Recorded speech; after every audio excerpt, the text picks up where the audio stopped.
Sa ngalan ng Ama at ang Anak at ang Espiritu Santo, Amen. sumainyo ang Panginoon. At sumayo rin. Sa inyong pagsimba, pagpalain nawa kayo ng Diyos. Ating iaali kay Jesus ang ating mga kahilingan, ang ating mga pansari-sariling intention, at naway tayo maging kalugod-lugod na alay ni Jesus sa ating Amang nasa langit. Ating espesyal na ipinagdarasal ang mga naghandog ng pamisa. Sa kanilang pagpapamisa, sila naway magkamit ng mga biyayang kailangan nila. Pati ang kanilang pamilya ay makadama nawa ng aktibong paggalaw ng Diyos sa kanilang buhay. Ang mga intensyon ng palagian sumusubaybay sa ating misa sa pamagitan ng Facebook page ng Parish of Santa Rita de Casia. Atin din silang isama sa ating panalangin. Kilala sila ng Diyos, alam ng Diyos ang kanilang mga intensyon, kahilingan. Ang pagpapahalaga nila sa misa at pagsubaybay sa misang ito ay magdulot din sa kanila at sa kanilang pamilya ng pagpapala. Ngayon pong araw na ito, at ngayong linggo ito ay sinisimulan natin ang pagdiriwang ng linggo ng salita ng Diyos. At ito'y pagpapaalaala sa atin na mahalaga ang salita ng Diyos at tayo mabuhay dapat ayon sa paggabay nito. Ito ay isang linggong iniaalay sa pagdiriwang, sa pag-aaral at sa pagpapalaganap ng salita ng Diyos. Kaya buksan natin ang ating mga isipan at puso upang tanggapin ang salita na siyang ilaw sa ating mga paa at tanglaw sa ating landas. Sa pamamagitan ng kanyang salita, ng salita ng Diyos, nais ng Diyos na ihayag ang kanyang sarili at manahan siya sa ating pagkatao. Ngayon po ay isasagawa ang prosesyon at pagluluklok sa banal na aklat ng salita ng Diyos.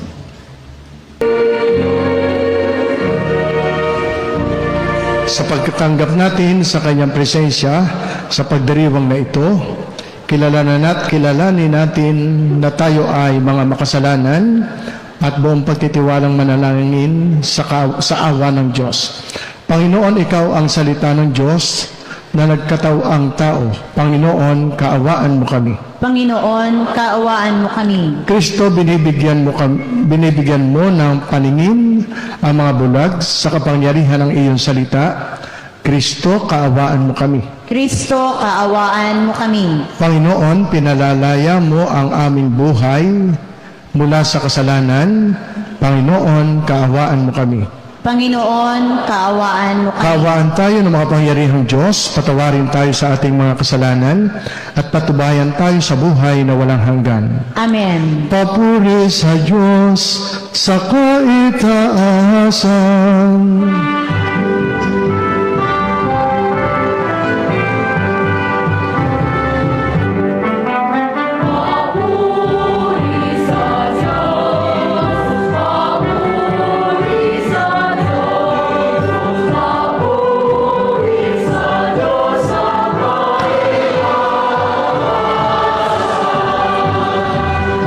Sa lupa'y kapayapaan sa lupa'y kapayapaan sa mga taong kinalulugnan niya. Pinupuri ka namin, dinarangal ka namin, sinasamba ka namin, ipinagbubunyi ka namin, pinasasalamatan ka namin. Dahil sa dakila mong angking kapurihan,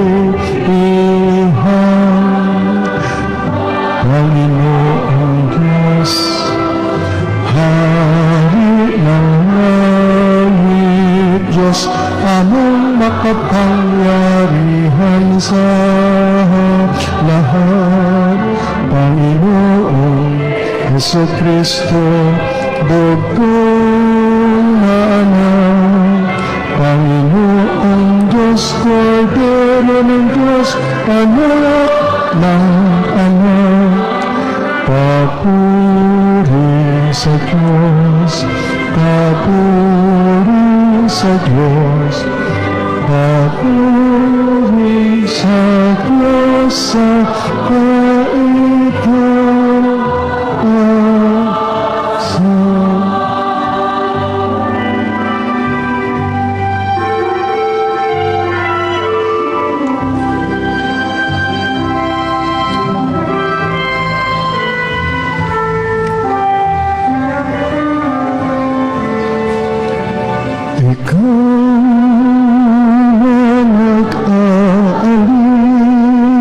Diyos ng mga kasalanan sa libutan. Maawa ka, maawa ka sa amin.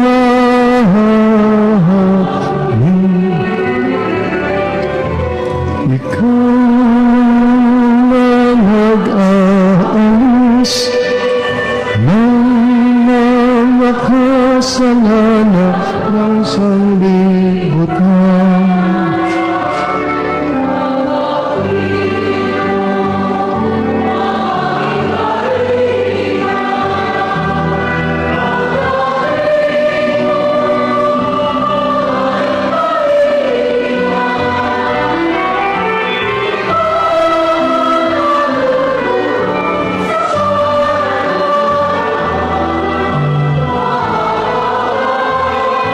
Maawa ka sa amin.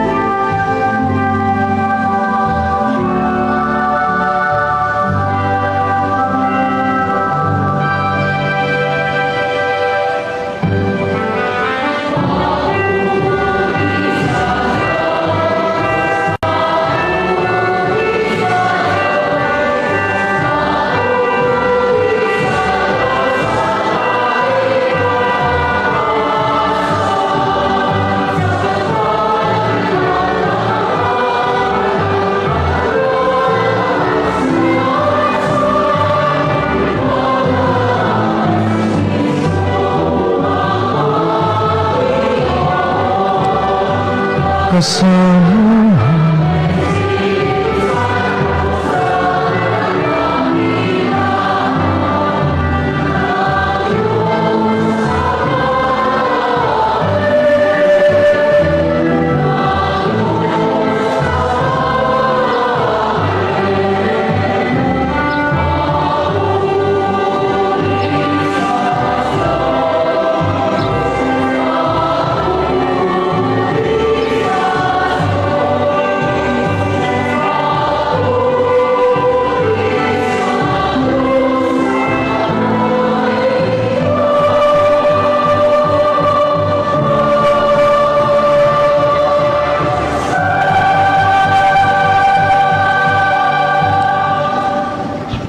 manalangin tayo. Ama naming makapangyarihan, itaguyod mo ang aming ginagampanan, alinsunod sa iyong kalooban, upang sa ngalan ng anak mong mahal, kami maging marapat magkaroon ng karagdagan sa aming paggawa ng mga kabutihan sa pamamagitan ni Hesu Kristo, kasama ng Espiritu Santo, magpasawalang hanggan.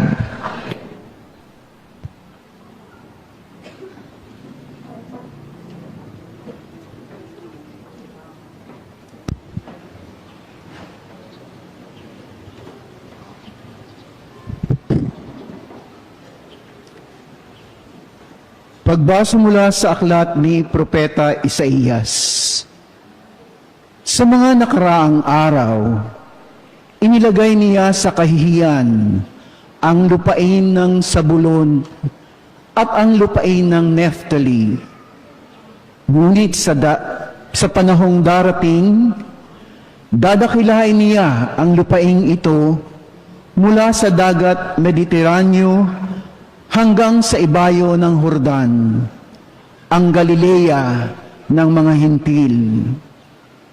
Nakatanaw ng isang malaking liwanag, ang bayang malawnang nasa kadiliman. Namanag na ang liwanag sa mga taong namumuhay sa lupaing balot ng dilim.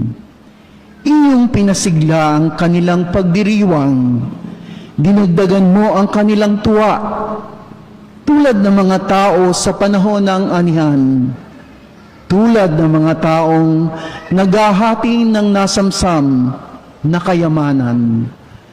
Nilupig mo ang bansang umalipin sa iyong bayan, tulad ng pagkalupig sa hukbo ng Madian. Binali mo ang panghambalos ng mga tagapagpahirap sa kanila. Ang salita ng Diyos. Salamat sa Diyos.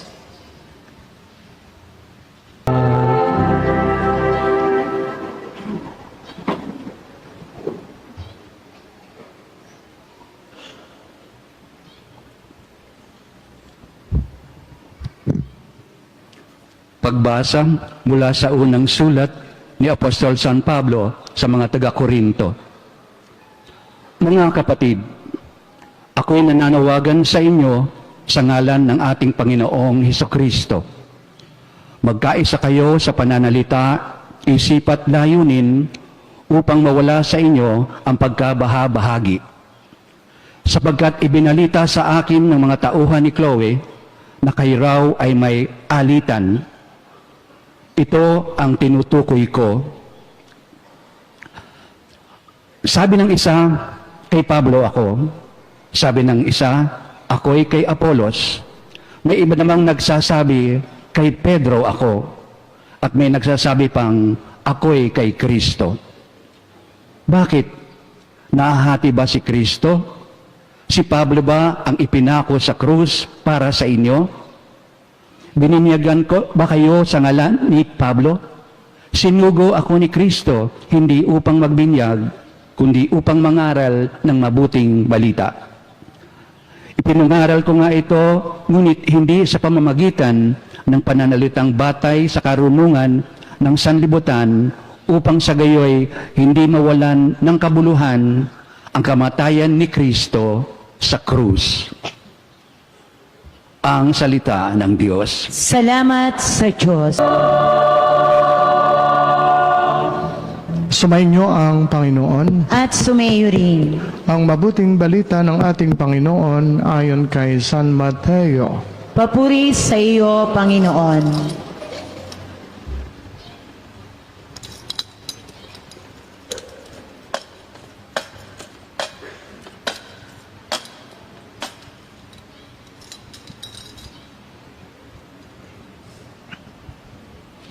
Noong panahong iyon, nabalitaan ni Jesus na ibinilanggo si Juan. Kaya't bumalik siya sa Galilea. Ngunit hindi na siya sa Nazaret nanirahan kundi sa Capernaum. Ang bayang ito ay nasa baybayin ng lawa ng Galilea, sa mga hangganan ng Zabulon at Naphtali. Sa gayon natupad ang sinabi ni Propeta Isaías.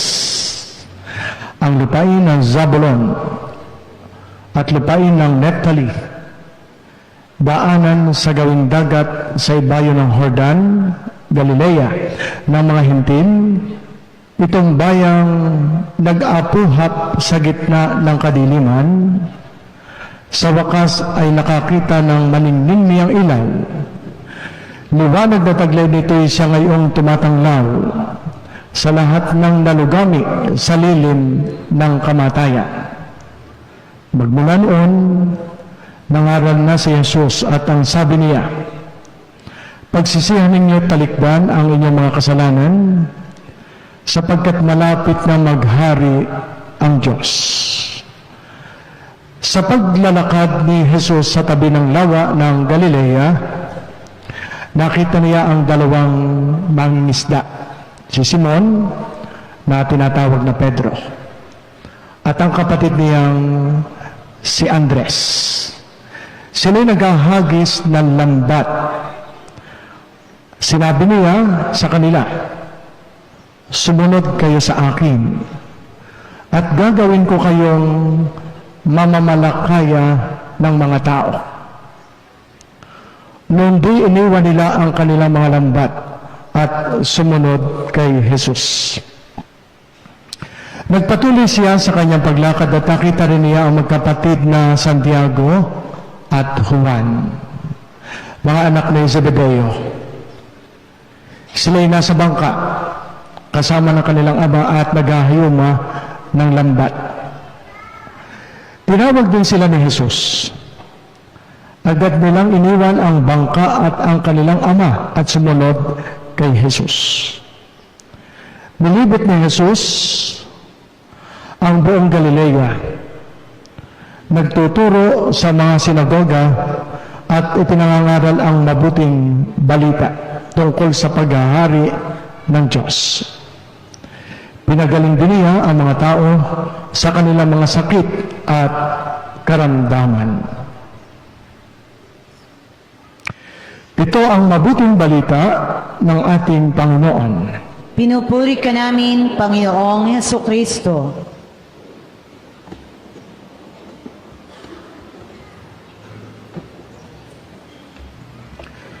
Magandang umaga po sa inyo lahat.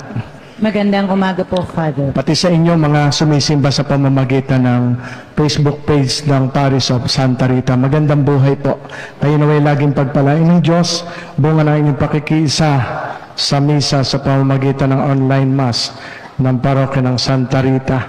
Ngayon nga pong araw na ito, linggo, ay tinalaga ito ng simbahan upang paalalahanan tayo sa kahalagahan ng banal na kasulatan ng Biblia. Yan po ang itinuturo sa atin. Totoo, ang Diyos ay nagtuturo, nangangaral at nag-aakay, nagpapaalaala sa tao sa pamamagitan ng Biblia, ng salita ng Diyos. Kaya ito ay dapat nating pinahahalagahan. Tatandaan niyo po, ang ating pong pananampalataya, ang ating pong pagiging binyagan ay nag-aakay sa atin para tayo hindi maligaw. At ito'y sa tatlong pamamaraan, lalo na tayo bilang Katoliko. Meron pong tatlong paa na basihan ng ating kaalaman tungkol sa Diyos. Lalo pa ang pagpapahalaga sa pananampalataya. Tripod. Ang isa po ay tradisyon. Tradisyon. Sabi po sa tradisyon tungkol dito, maraming itinuro si Jesus at aral si Jesus, ang Diyos. Subalit hindi kayang isulat sapagkat kulang pa ang daigdig para masulat ang mga iyon. Sa makatuwid, merong turo at aral at ito'y na-practice ng mga unang Kristiyano. Hindi nakasulat. Yun ay ang tradisyon. Yan po isa sa mga paa ng ating pananampalataya. Ikalwa po ay tradisyon. Ikalwa po ay Biblia. Meron pong ibang sekta at relihiyon na ang kanilang basihan ay kung tawagin ay sola scriptura. Ibig sabihin ay Bible alone. Hindi po pwedeng tumayo ang basihang iyon, Bible alone. Bakit? Sapagkat maraming ang itinuro si Jesus na hindi nakasulat sa Biblia. Hindi po pwedeng Bible alone. Ang mga protestante, mayroon po silang gayong prinsipyo ng kanilang pananampalataya nakabase sa Biblia lamang. Pag wala sa Biblia, ay hindi na katanggap-tanggap. Hindi po pwedeng tumayo yung prinsipyong sola scriptura. Second, yon sa tatlong paa. Ang isa ay tradisyon, ang isa ay Biblia, at ang isa po naman ay magisterium. Sa salitang Latin, magistra, ibig sabihin ay teacher. Teacher. Yan po ang pinanghahawakan nating mga mananampalatayang Katoliko. Tripod, tradisyon, Bible, at saka magisterium. Ano yung magisterium? Yun ho'y ang Santo Papa, ang mga kardinal at mga mga obispo. Yung kung tawagin po yun po ang teaching authority of the church. Nakapaloob po sa kanila, sila ang bumubuo ng turo at aral na ikinakalat sa daigdig at sa mga mananampalataya. Kaya tayo po ay nananatiling buo kung bakit po ang protestante ay 50,000 plus ay nagkaroon po sila ng personal interpretation of the Bible. Pagka ang interpretation ko ay ganito, laban sa kabilang protestante, magtatayo na ako ng aking simbahan. hanggang sa nakabuo po ng 50,000 plus na denominations ang protestante. And tayo po mga Katoliko hindi, sapagkat tayo may magisterium, teaching authority of the church. At dyan po ibinilin ni Jesus ang turo at aral niya na hindi po pwedeng babago. Being eternal ang Diyos, walang pagbabago. Okay, turo ko naman sa mga pagbasa. Kaya bago pa tayo pumunta sa pagbasa, mahalaga po ang banal na kasulatan. Mahalaga po. Mahalagang kayo nakikinig kung hindi man kayo nakakapagbasa. Pero much better kung kayo nakakapagbasa. Pero huwag niyo pong i-interpret ang Bible sang-ayon sa inyong gusto. Maliligaw kayo. Lagi kayo makikinig sa simbahan. Teaching authority of the church. The church. The church. Okay. And then, kaya nga po kaya mahalaga sabi nakalimutan ko na, si Saint Ambrose yata, o kung si Saint Augustine, I can't remember, kung sino sa kanila. Anyway, isa sa mga banal na nagsabing, the ignorance of the Holy Scripture is the ignorance of Christ.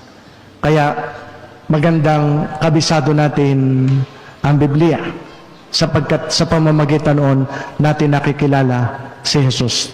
The more we know Him, the more we love Him.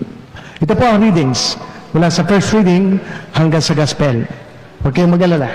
Pinaiksi ko ito. Okay. Ipinapaalala sa atin sa first reading ni Isaías na hindi pinababayaan ng Diyos tayong kanyang bayan. Ang pangangalaga niya ay katulad ng kanyang nature, magpakailanman. Magpakailanmang ahabag, magpakailanmang pagpapatawad, at walang hanggang pagmamahal. Ang Diyos ay hindi nagpapabaya sa tao.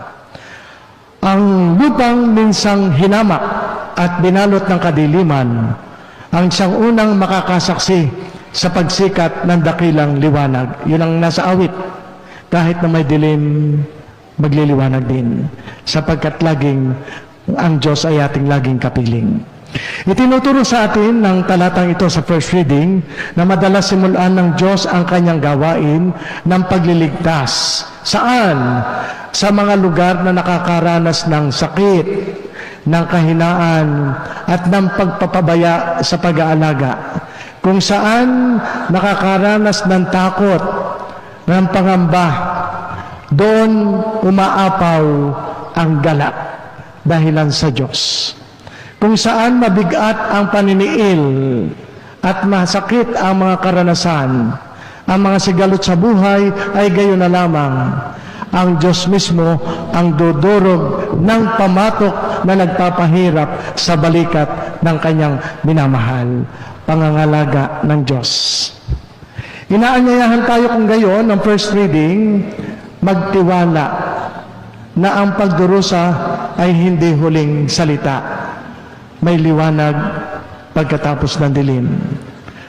Tahimik at panatagan ng karadagan pagkatapos ng unos. May paggaling pagkatapos ng sakit. At may kalayaan at kasayahan pagkatapos ng mga sigalot sa buhay habang ikaw ay kumikilala sa Diyos. Binabago ng Diyos ang kadiliman tungo sa liwanag. Ang dalamhati tungkol sa agalakan.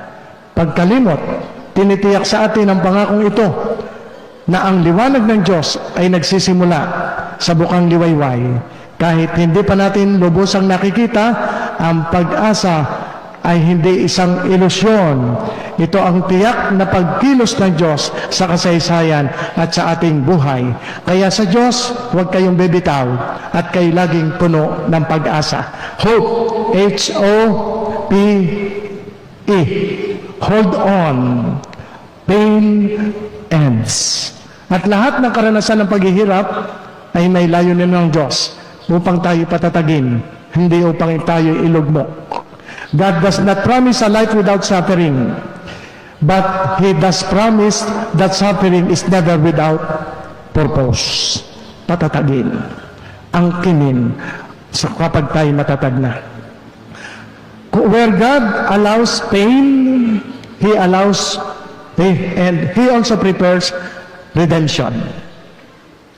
Hope is not the denial of darkness, but the assurance that light is coming. First reading. Kaya nga suffering is temporary, God's promise is eternal. Sa second reading, nananawagan si San Pablo ng pagkakaisa sa loob ng simbahan. Bilang binyagan, yun ang ating layunin, maging kaisa ng simbahan, katulong ng simbahan. Pinakamalaking kasalanan na po pwedeng magawa ng isang Katoliko sa simbahan ay ang maging dahilan ng pagkakabahabahagi, ng pagkakagalit, ng pag-aaway-away at hindi pagkakaunawaan. Kaya nga tayo ay inaanyayahang mabuhay sa diwa ng pagtutulungan at pagkakaisa. Pinapaalalahanan niya tayong lahat na ang paghahati-hati at pagtatalo-talo, lalo na sa loob ng kanyang simbahan, ay hindi mula kay Kristo, kundi mula sa demonyo. Iisa lamang ang ipinako sa krus para sa ating kaligtasan. Meron ding isang aral itong mahalaga sa atin. Yung bang magkaroon tayo ng favoritism, halimbawa, paborito ko ang paring Are, si Father Juan. Ang paborito ko ay si Father Marco. Ang paborito ko ay si Father Lucas. Ang paborito ko ay si Father Mateo. Pag hindi na yung paring iyon, ay hindi na ako sisimba. Hindi ako nagdadasal. Hindi na ako nakikinig. Okay, favoritism. Kaya sabi dito ay, nahahati ba si Kristo? Kaya ang pari, pagka kami nangangaral, ang ipinangangaral namin hindi ang aming sarili. Kaya mali sa amin na nagpapasikat, nagpapagaling, ang ipakilalay si Jesus. Only Jesus, always Jesus. Yan. Jesus, only Jesus, always Jesus. Okay. Kaya yon, hindi nahahati-hati si Kristo. Kaya kayo ay dapat ang paborito ninyo pagkatapos nyo makinig ay ang Diyos mismo, si Jesus mismo. Kaya hindi dapat ang kinin ng sinumang tao ang ating katapatan o maging dahilan ng pagkakabahabahagi. Kaisa tayo, isa, kay Jesus, kay Jesus, kay Jesus. Ipinakikita rin sa second reading na ang lakas ng pananampalataya ay hindi nakasalalay sa galing at pananalita o talino ng tagapangaral, kundi sa kapangyarihan ng krus. Kapag si Kristo ang sentro ng ating pananampalataya, kahit saan simbahan ka pumunta, satisfied ka. Kahit sinong pari ang nagsasermon at nagsasalita at nangangaral, satisfied ka. Nawawala ang pagmamataas at napapalitan ito ng pagkakaisa at ng kapayapaan, maging kapanatagan ng kaisipan. Kaya hamong iniiwan sa atin ang salita ng Diyos, kung iisa ang ating Panginoon, iisa rin dapat ang ating puso at sa Kanya ito nakatuon. Iisa ang isipan na siya din ang pinagtutuunan at layunin bilang isang sambayanang nakasentro kay Kristo. Sa Mateo naman, sa Gospel, sa binasa ng pari, ipinakikita ng Ebanghelyo ang simula ng pampublikong ministeryo ni Jesus. Matapos mabilanggo si Juan, hindi naman sumuko, hindi naman umurong, hindi naman tumigil, hindi natakot si Jesus na magturo ng mga aral. Sa halip, nagsimula siya ng mas maalab na pagtuturo at mangangaral. Ipinapakita nito ng Gospel na kahit may panganib at kahirapan, dapat nagpapatuloy ang gawain ng Diyos. Kaya maraming martyrs. Ang pangunahing at ang paglipat ni Jesus sa Galilea ay katuparan ng hula ni Propeta Isaías. Iyon ay binasa sa first reading. Ang mga taong nasa dilim ay nakakita ng liwanag. Si Jesus ang liwanag. At sa Kanya ay hindi ka maliligaw. Ako ang daan. Ako ang katotohanan. Ako ang buhay. Ipinahiwatig nito na si Jesus ang liwanag na dumarating sa mga lugar ng paghihirap, sa mga lugar ng pagkakasakit, sa mga lugar ng liwanag, sa mga lugar kung saan ang buhay ay may sigalot. Si Jesus ang liwanag. Huwag bibitaw kapit lang irog. Yan. Ang pangunahing mensahe naman ni Jesus ay malinaw sa gospel din. Sabi doon, repent, for the kingdom of heaven is at hand. Ito ay panawagan sa pagbabago ng puso at ng buhay, sapagkat ang Diyos ay malapit at kumikilos sa ating buhay. Hindi siya malayo. Hindi siya malayo. Tinawag ni Jesus ang mga unang alagad. Karaniwan sa kanila ay simpleng tao, hindi mga sikat, hindi mga matataas na pinag-aralan at kinikilala sa lipunan, mga simpleng mangingisda, may ilan pang makasalanan. At agad silang tumugon, gayon din tayo. Pagka ang simbahan, sa pamamagitan ng simbahan ng Diyos ay nananawag, ang tumawag, huwag kayong magpatumpik-tumpik, yes, agad. Iniwan nila ang kanilang mga lambat, sabi sa gospel.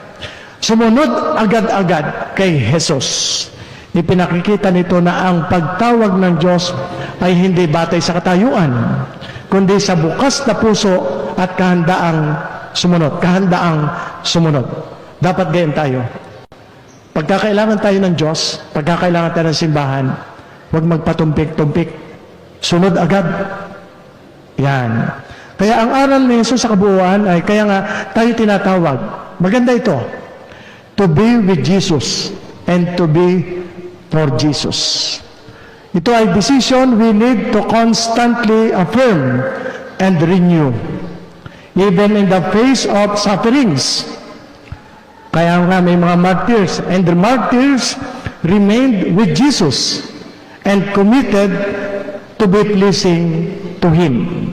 And that is the call we are hearing from God now sa pamamagitan ng kanyang message. Si Jesus ang liwanag sa ating kadiliman. Sa gitna ng takot, problema at kalituhan, siya ang nagbibigay direksyon at ng pag-asa sa ating buhay. Ang pagsunod kay Kristo ay nangangailangan ng agarang pagtugon. Tulad ng mga alagad na tinawag, tayo din ay tinatawag na iwan ang lambat.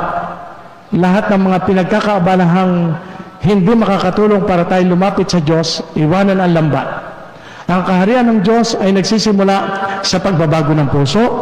Ang pagsisisi ay hindi ang paglayo sa kasalanan, kundi ang masidhing paglapit natin sa Diyos. Eventually, maiiwan ang kasalanan. And then, tinatawag tayong maging mangingisda ng tao. Ibig sabihin, tayo dapat ay nakakapag-akay ng kapwa palapit kay Kristo. Tayo tumayo. Sabay-sabay po.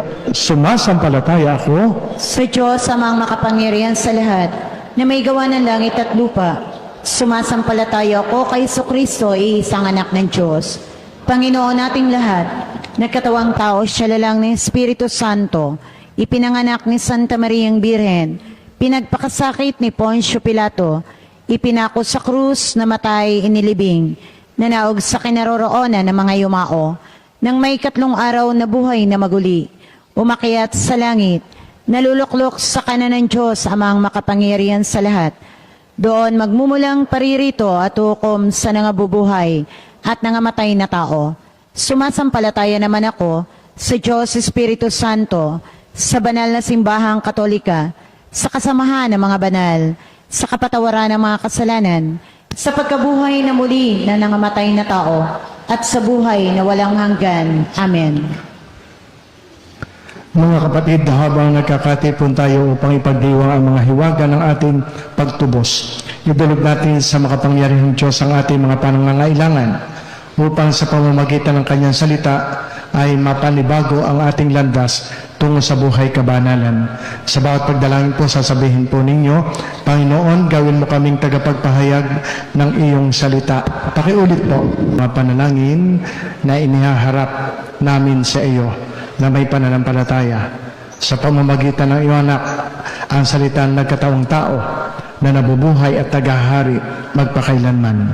Amen.